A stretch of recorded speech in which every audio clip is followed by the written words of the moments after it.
Yeah, a segment I was not very keen to jump into. One more time, guys. One more time.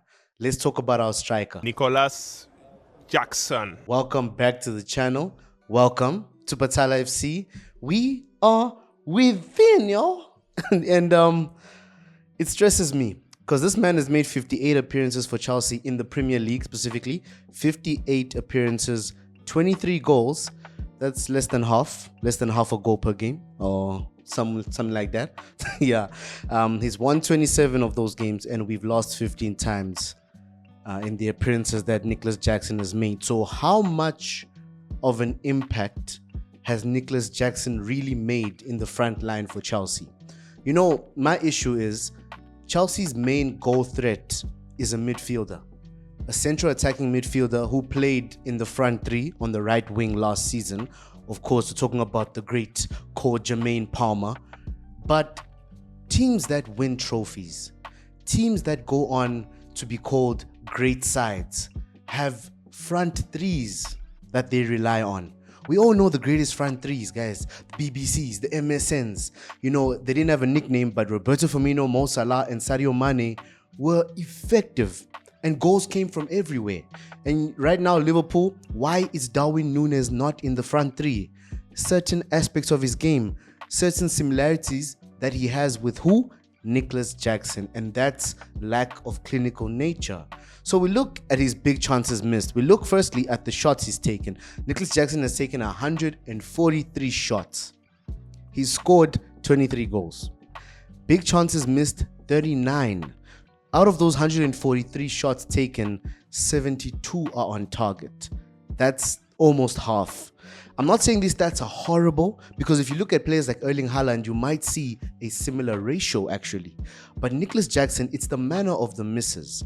And when we talk about these big chances missed, the 39 big chances missed, Nicolas Jackson's chances have been a lot easier than other strikers and other forwards. That's the issue for us as Chelsea fans. If we look more in detail on whoscored.com, he arrived at Chelsea last season, he scored 14 goals and provided 5 assists in the Premier League. As he's a Premier League player, we can focus on his performances in the league. And Chelsea haven't been in the elite Champions League competition since Nicolas Jackson arrived. So mainly, his appearances are in the league. So yes, he's already matched his tally for assists from last season. However, it's still a concern because Chelsea have been a great attacking side, especially for the first half of the season. Towards the end of last season, Cole Palmer sort of saved our season, took us up into 6th. It was heavily on Palmer's shoulders. But to think that Nicolas Jackson has not been clinical and his numbers are low mainly because it's his fault is the biggest concern for every Chelsea fan. And I think it's gotten to a point where no matter what happens here on, even after this video, if Nicolas Jackson goes on a 10-game run of scoring every game or so, it won't convince us for next season regardless. I still feel Chelsea fans will be hungry for a more clinical finisher, a more decisive striker. You look at the chances that Jackson has held up. You know, he's failed to take chances on his left foot because he's not confident. He's almost scared to miss.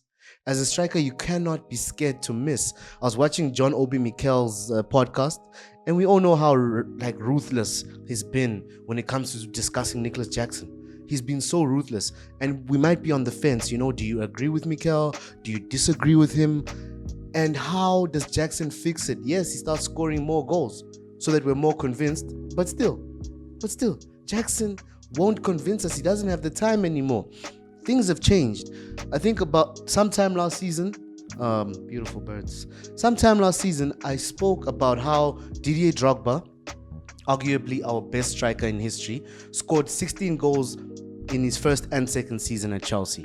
And then third season, things got better and so on and so forth. Other players assisted in terms of goals for the team.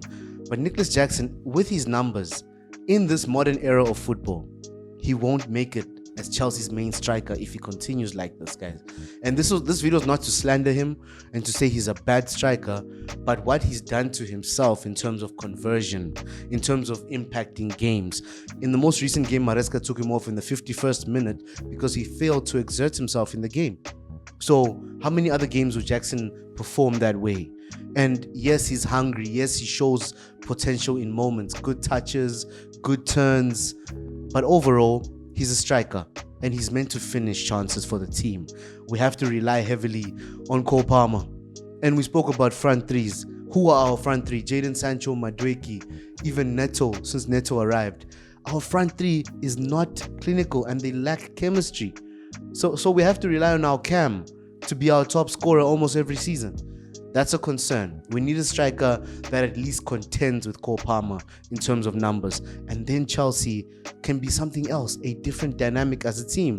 Let me know your thoughts, guys. It was always going to be a short segment because I don't want to go at length and slander a man that we still need for the remainder of this season. No matter what we want, the window's closed. We're not going to buy another striker. Christopher Nkunku is still not preferred, maybe because Jackson is a pressing machine. You know, he gets into the front line. He exerts his energy in the game. That's what Maresca might like about him right now, because certainly a manager can't be liking how he performs when he's in front of goal. Let's get it, y'all.